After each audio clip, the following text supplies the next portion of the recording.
suis très heureux d'être avec vous cet après-midi. Félicitations déjà par avance aux deux gars qui vont prendre le baptême. Je suis tellement fier de vous. On est tellement heureux de votre engagement cet après-midi. C'est magnifique. Et j'aimerais pendant quelques instants qu'on puisse juste essayer de donner du sens à tout ce qui prend place là. Je ne sais pas si vous êtes des habitués de la maison. Je ne sais pas si vous découvrez l'église. Vous arrivez dans un endroit un dimanche après-midi. On chante Jésus à fond les manettes. Il y a Qu'est-ce qui se passe dans cet endroit? Wow! On est chez les dingues ou pas? Des fois, on se pose des questions. Hein? Qu'est-ce qui se passe? Non, en fait, c'est quelque chose que nous avons vécu et que nous exprimons avec joie. Nous remercions Dieu parce qu'il a changé nos vies. Les amis, il est question de ça cet après-midi. Dieu a changé nos vies. Le gars qui vous parle là en ce moment, c'est un ancien agoraphobe. Agoraphobe, 4 syllabes, mot compliqué. L'agoraphobie, c'est l'incapacité de prendre sa place en public, de parler en public. Juste pour vous dire le niveau d'agoraphobie dans lequel j'étais, manger à la table avec ma famille était physiquement compliqué. J'étais bègue et j'étais extrêmement mal à l'aise en public. Ça va, hein? Dieu est bon, Dieu a changé ma vie. Et je m'inscris dans tout ce qui se fait cet après-midi. Je veux juste le dire, en fait, Dieu, ce n'est pas juste un prétexte à occuper des dimanches matin ou après-midi. Ce n'est pas juste un truc pour chanter des chansons ou se retrouver comme ça entre nous. Véritablement, nous célébrons celui que nous ne voyons pas, mais qui a changé nos vies. Et on va entendre dans quelques instants le témoignage de nos frères ils vont nous partager leur expérience à eux. Mais moi, j'aimerais vous emmener dans la beauté de l'Évangile. J'aimerais vous introduire peut-être à ce monde particulier. Et je veux le faire d'une manière peut-être différente de ce que vous pourriez imaginer, vous qui êtes des habitués de la maison. Est-ce que vous savez, est-ce que vous avez cette vision? Est-ce que vous savez de quoi je parle quand je parle des perles d'huîtres? Ok. Alors, le contraste n'est pas magnifique, mais voici une perle trouvée dans une huître. Et en fait, la perle d'huître, c'est quelque chose qui est particulier parce qu'à la base, la perle, c'est un grain de sable. Et donc, à la base de tout, dans une huître, quand il y a un grain de sable qui vient se loger là, c'est un problème pour l'huître. Et là, ils disent, mais qu'est-ce qu'il nous parle? Dans une église, maintenant, il nous parle des huîtres. Je vais quelque part. Donne-moi une chance. Le grain de sable dans l'huître, c'est le problème de l'huître.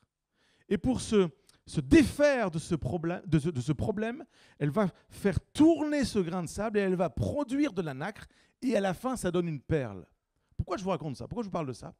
Parce que dans le monde naturel, dans les choses comme les huîtres, il y a rien de plus basique et naturel qu'une huître, à partir de quelque chose qui est un problème, peut naître quelque chose qui est magnifique et qui a de la valeur. À partir de quelque chose qui devrait amener la mort, il y a quelque chose qui parle de la vie, qui reprend le dessus. Il y a quelque chose de glorieux qui sort de l'huître. Si tu trouves une huître, si tu achètes un jour des huîtres là à Noël, je viens de Bordeaux à la base, donc je suis à fond sur les huîtres, mais si un jour à Noël tu manges des huîtres, tu ouvres une huître et que tu trouves une perle, je ne sais pas combien t'a coûté la bourriche, mais la perle que tu as trouvée vaut le prix de plusieurs bourriches. Ok? Donc en fait, le trésor peut être dedans. Il y en a, ils vont se mettre à manger des huîtres tous les jours maintenant. J'en vends pas, rassurez-vous, moi c'est les livres au fond. Mon point, c'est qu'à à la base, il y a un problème, et d'un seul coup, ce problème devient quelque chose qui est beau, noble, glorieux, précieux et a de la valeur. Eh bien, voyez-vous, les amis, nous avons tous un point en commun. Blanc, noir, entre les deux, jeune, vieux, entre les deux, quel que soit notre parcours, notre histoire, chrétien, pas chrétien, entre les deux, bon ça c'est difficile d'être entre les deux. Mais ce que je veux dire c'est que quel que soit notre parcours, notre histoire, notre origine, nos croyances en ce moment, nous avons tous un point commun. Nous avons un grain de sable. Dis à ton voisin, tu as un grain, je le savais. Je savais que tu avais un grain. Je le savais que tu avais un grain. C'était sûr, je n'osais pas le dire, mais là le gars il en parle, il a l'air sérieux, il maîtrise son dossier, vraiment tu as un grain. Il y en a, ils règlent des comptes en ce moment. Ça, je ne sais pas. Comment on va finir cette journée, je ne sais pas. Mais nous avons tous un point commun. C'est le titre de la pensée que j'aimerais vous partager cet après-midi. Et ce grain de sable qui nous blesse, ce grain de sable dont on essaye de se débarrasser les uns et les autres, ce grain de sable qui nous empêche d'être heureux, épanouis, libres, de sortir de nos bégaiements, de nos timidités, de nos hontes, de nos fardeaux, de nos défis, de nos problèmes, de nos impossibilités, ce grain de sable, la Bible appelle ça le péché. Ce mot, oh, péché. Ce mot qu'on ne sait plus trop comment ça veut dire, je ne sens pas concerné, moi je ne suis pas trop dans le vocabulaire chrétien, le péché, c'est quoi le péché? Est-ce que vraiment je suis concerné? Non, non, je ne pense pas que j'ai ce point commun. L'apôtre Paul va écrire ceci à une église qui se trouve à Rome, il écrit aux Romains, et il leur dit dans l'épître qu'il a écrit au chapitre 3, verset 22, « Il n'y a pas de différence, tous ont péché et sont privés de la gloire de Dieu. » C'est fort, c'est fort. Qu'est-ce que ça veut dire? Qu'est-ce que je dois comprendre avec ça? Qu'est-ce que ça implique? Le Nouveau Testament, c'est un livre ancien, c'est plusieurs livres anciens, et ça a été écrit en grec. Et dans le mot grec, le sens originel, le mot péché, c'est amartano. Et amartano, sa définition littérale, c'est erreur, être fautif, manquer le chemin de la droiture et de l'honneur, faire le mal, s'éloigner de Dieu et violer cette loi. Tous ont amartano. On a tout, le grain de sable, ce qui nous blesse et nous détruit, c'est que nous avons amartano. Nous avons tous un point commun. On a manqué le but, on a manqué le chemin, on a violé la loi de Dieu par notre méconnaissance même qu'il y avait une loi de Dieu, qu'il y avait un plan de Dieu. C'est notre point commun. Quelle que soit notre histoire, chrétien ou pas, nous avons tous été, nous sommes tous passés, nous sommes tous nés avec ce grain de sable. Et peut-être certains, c'est la première chose que je voudrais déposer cet après-midi. Certains pourraient se dire, mais comment tu peux affirmer que je suis pécheur? Parce que ça, c'est votre affaire à vous, les chrétiens. Vous parlez du péché, vous êtes à fond là-dessus, mais moi, je ne suis pas concerné, je ne suis pas chrétien. Donc le péché, cette loi ne s'applique pas pour moi. Je ne me sens pas pécheur. Et le problème dans notre génération, c'est quand on ne se sent pas, alors nous ne sommes pas. Il faut que je me sente pour être. Je ne me sens pas pécheur. Si quelqu'un, je l'ai écrit comme ça, si quelqu'un pense qu'il n'est pas pécheur, c'est parce qu'il ne connaît pas la définition du péché. Et si tu as besoin de te sentir pour être, eh bien j'aimerais t'amener sur un texte, une définition encore de Paul qui va écrire aux Romains, et il va expliquer comment ça se traduit. C'est-à-dire qu'à partir des symptômes, on peut trouver la maladie. On est d'accord avec ça? Si tu as de la fièvre, il y a une infection. Tu ne sais peut-être pas ce qu'est une infection, mais s'il y a de la fièvre, il y a une infection. Je te donne les symptômes, et c'est Paul qui écrit aux Romains, chapitre 7, verset 18. « Je sais que le bien n'habite pas en moi, c'est-à-dire dans ma nature propre. Pourquoi? J'ai la volonté de faire le bien, mais je ne parviens pas à l'accomplir. En effet, je ne fais pas le bien que je veux, mais je fais au contraire le mal que je ne veux pas. Or, si je fais ce que je ne veux pas, ce n'est plus moi qui le fais, mais le grain de sable, le péché qui habite en moi. Je découvre donc cette loi. Alors que je veux faire le bien, c'est le mal qui est à ma portée. En effet, je prends plaisir à la loi de Dieu dans mon être intérieur, mais je constate qu'il y a dans mes membres une autre loi. Elle lutte contre la loi de mon intelligence et me rend prisonnier de la loi du péché qui est dans mes membres. Malheureux être humain que je suis, qui me délivrera de ce corps de mort? J'en remercie Dieu. C'est possible par Jésus-Christ, notre Seigneur. Malheureux être humain que je suis, et peut-être que ta réflexion pourrait s'arrêter là. Et la bonne nouvelle de l'Évangile, à la question qui me délivrera de ce corps, qui me délivrera de cet état, c'est possible par Jésus-Christ. La réalité du péché, c'est que je veux faire le bien, mais je n'y arrive pas. Le mal que je ne veux pas faire, c'est ce que je fais. On connaît tous ça. On a tous vécu ça. C'est le point commun. Le grain de sable est là. Et de l'autre côté, la solution de Dieu pour tout ça s'appelle Jésus-Christ. Nous avons besoin de Jésus-Christ. À la différence de l'huître, et tu n'es pas une huître, tu as un grain, mais tu n'es pas une huître. Moi, je m'en fous, je repars après. Donc, de toute façon... Après, je repars, je peux y aller, j'y vais, je sers tout. À la différence de l'huître, l'huître s'en sort par elle-même. L'huître va faire quelque chose et elle va produire une perle. Nous pouvons faire tout ce qu'on veut.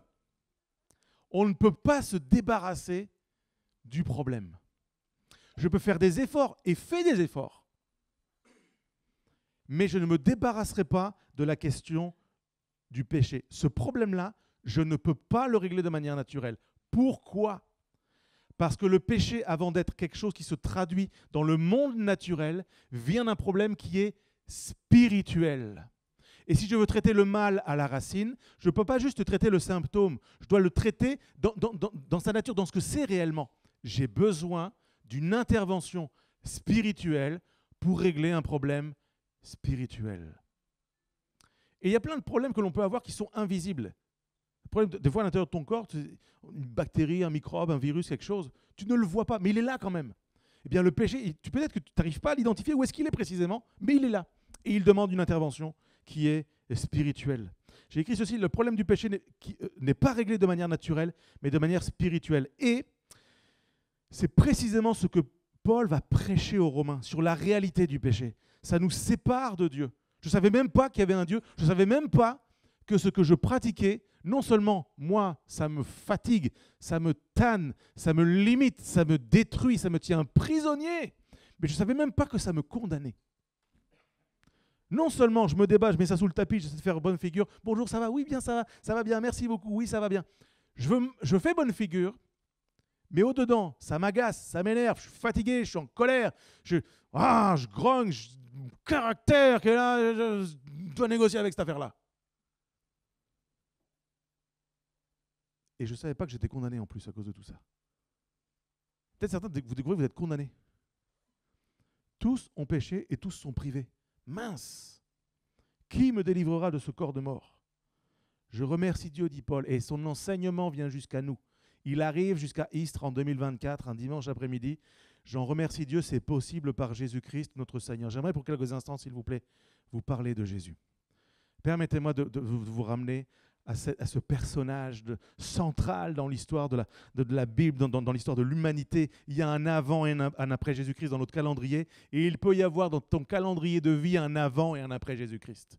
Ma prière, c'est qu'on ne soit pas juste en l'an 2024, après Jésus-Christ. Ma prière, c'est qu'aujourd'hui, pour nous tous, il y ait un avant et un après l'intervention de Jésus-Christ. Ça, c'est plus important que la date du jour. Il faut que dans ton calendrier de vie, il y ait un avant et un après Jésus-Christ. Et je vous lis un passage de l'Évangile. L'Évangile, c'est la bonne nouvelle de Jean. C'était un des gars qui a évolué du temps de Jésus. Chapitre 1er, il est écrit ceci. Au commencement, la parole existait déjà. La parole était avec Dieu et la parole était Dieu. Elle était au commencement avec Dieu. Tout a été fait par elle et rien de ce qui a été fait n'a été fait sans elle. En effet, il y avait la vie et cette vie était la lumière des êtres humains. Verset 9. Cette lumière était la vraie lumière qui, en venant dans le monde, éclaire tout être humain. Elle était dans le monde et le monde a été fait par elle, pourtant le monde ne l'a pas reconnue. Elle est venue chez les siens ne l'ont pas accueillie. Mais à tous ceux qui l'ont acceptée, à tous ceux qui croient en son nom, elle a donné le pouvoir de devenir enfants de Dieu, puisqu'ils sont nés non du fait de la nature, ni par une volonté humaine, ni par la volonté d'un mari, mais qu'ils sont nés de Dieu.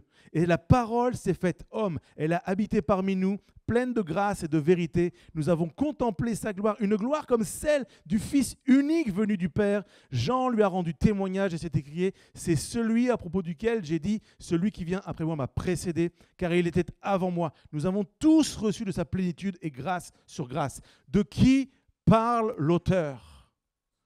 Il parle de Jésus. Jésus est venu et certains ne l'ont pas reconnu, ils n'en ont pas voulu. Ils ont dit non, on ne veut pas de ce Jésus, on ne veut pas de ce Fils de Dieu, on ne veut pas de cet homme, on ne veut pas de son action, on ne veut pas de ses possibilités. On va se débrouiller par nous-mêmes, on est des huîtres.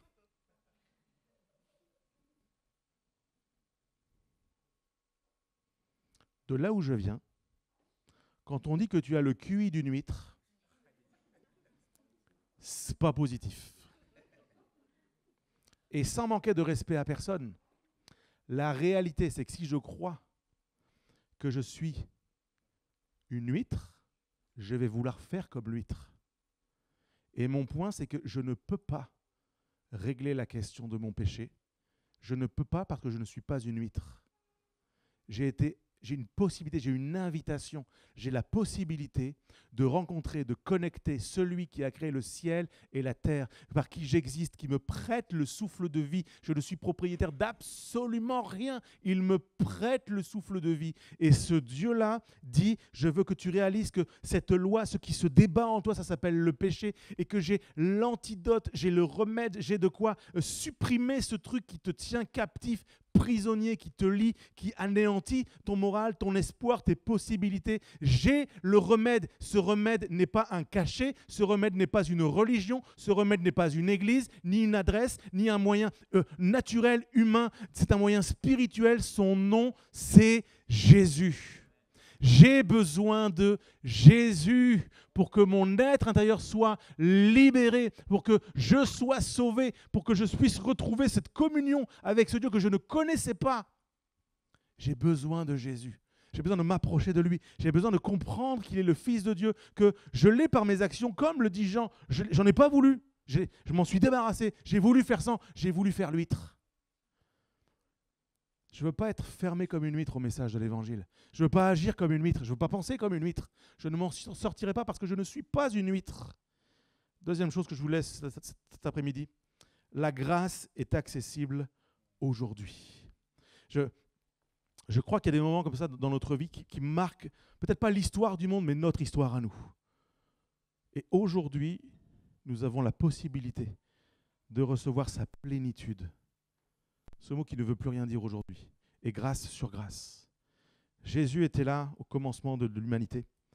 À sa parole, il a créé la vie. Il a appelé à l'existence des choses qui n'étaient pas.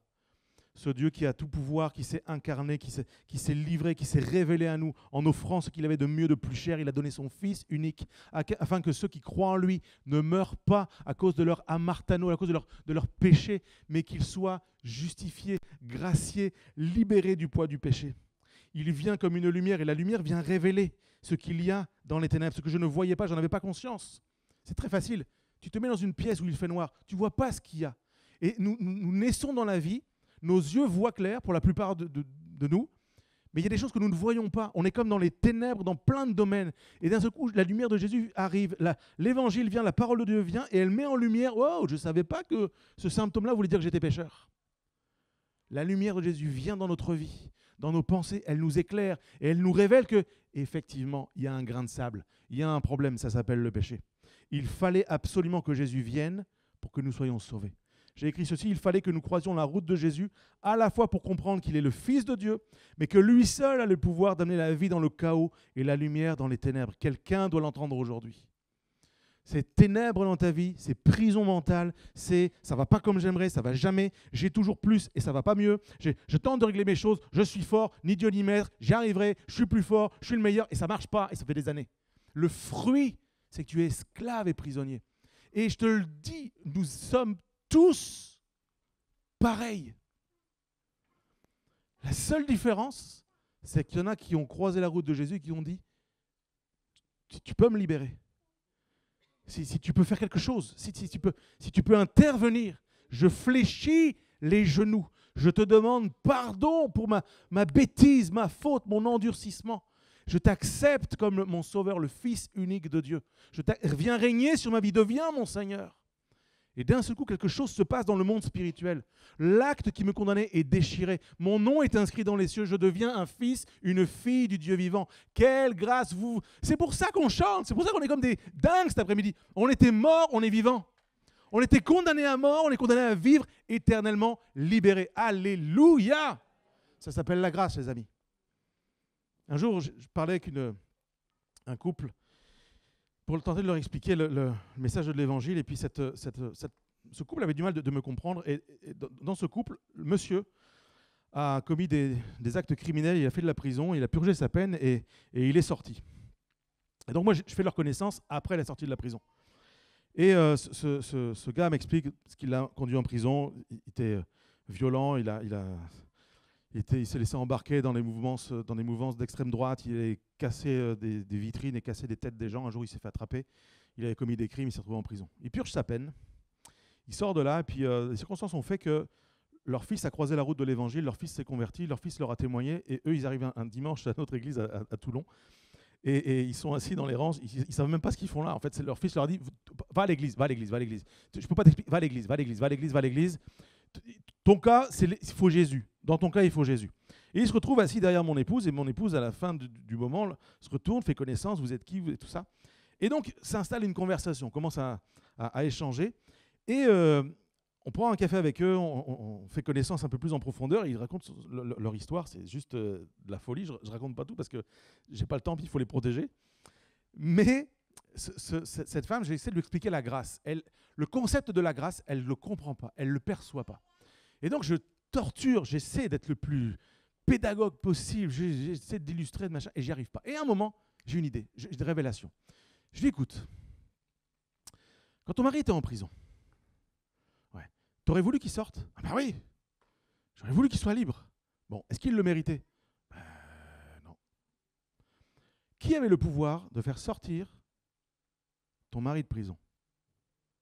Elle me dit, il me semble que le président, il peut, mais c'est tout. Tu voulais, mais tu ne pouvais pas. Tes enfants voulaient, mais ils ne pouvaient pas. Lui, il voulait, mais il ne pouvait pas. Mais il y avait une personne qui avait le pouvoir de rédiger quelque chose, d'envoyer le courrier jusqu'à ton mari, jusqu'à la prison, et que d'un seul coup, la porte s'ouvre. Mais, imagine que ça se passe. La personne qui a le droit envoie la lettre. Ton mari la lit dans sa prison. Les gardiens sont là, ouvrent la porte et ils disent « Allez-y, monsieur, vous pouvez sortir ». S'il croit que c'est faux, il va continuer dans la prison au lieu de vivre la grâce. Oui, c'est la même chose face au message de l'Évangile. Il y a un Dieu qui sait que tu es condamné, tes crimes te condamnent, le grain de sable, il est là. Et il dit, j'ai la capacité. Et la lettre s'appelle Jésus. Je vous envoie la lettre, je vous envoie l'évangile, je vous envoie le message, le messager. J'envoie tout, je donne tout. Je le fais prêcher sur toute la terre par des fous comme celui de cet après-midi. Il vous dit, la porte est ouverte. Il faut juste passer par Jésus pour sortir de la prison et vivre la grâce. Ou continuer de purger ta peine et rester prisonnier jusqu'à la fin, jusque dans l'éternité. C'est tellement sérieux ce qui se passe cet après-midi. Frères, sœurs, amis qui êtes là, j'aimerais juste qu'on réalise qu'est-ce qu'on fait là. Soit on vit dans la grâce, soit on en entend parler. Soit on est des huîtres, on essaie de faire des perles, mais on n'y arrive pas.